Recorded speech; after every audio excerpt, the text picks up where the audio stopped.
Edit na. Hi mga kamarites. Ayan, magluluto tayo ng gulay na malunggay. Ayan ang sangkap. Gata. Ito ang ating sahog. Ayan, bumili na ako ng manok. Nahiya na ako dun sa mga sa mga viewers ko. Walang sahog ang ulam ko. Pero kahit walang sahog, masarap naman yun. Ito, malunggay. Ayan, hinugasan na namin yan.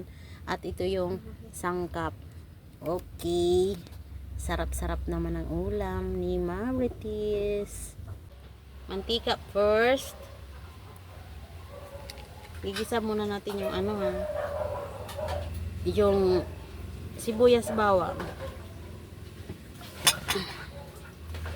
Okay, bawang first. Hanggang sa lumabas ang aroma.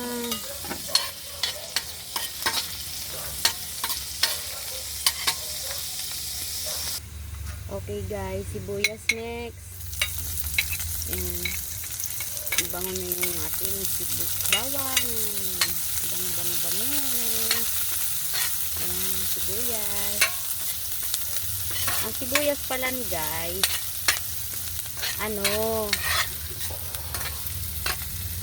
ang sibuyas daw, pala yan?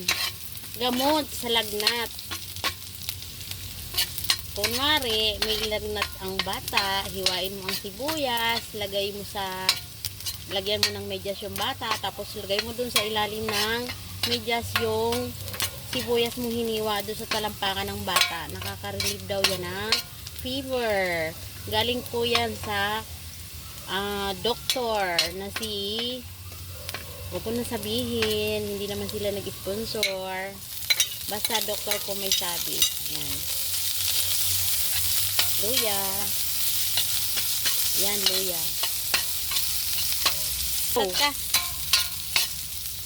Ayan, lagyan na natin yung chicken.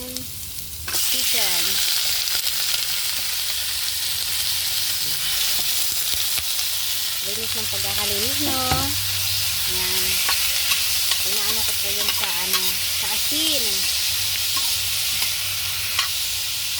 Tapos, lagyan natin yun ng konting toyo na para tayong nag-aadobo. Mamaya,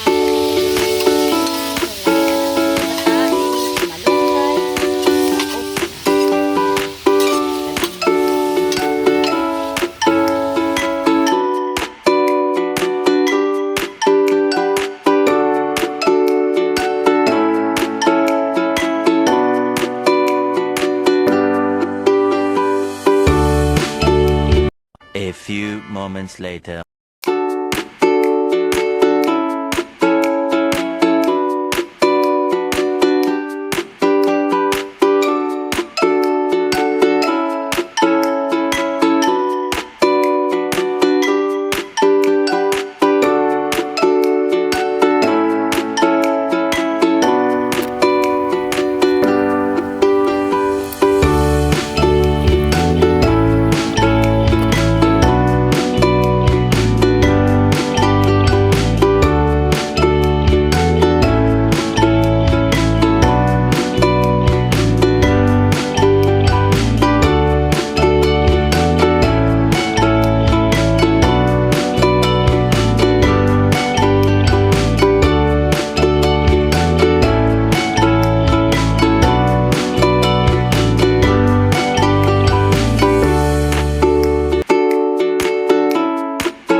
okay, mga kamarites, tapos na ang ating pagluluto.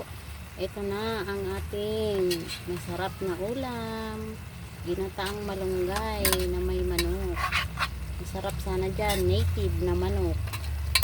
Ayan sarap naman ang kain ito, marites. Baka masobrahan naman, ma-high blood na naman. Okay, kain na tayo. Bye-bye. See you next video.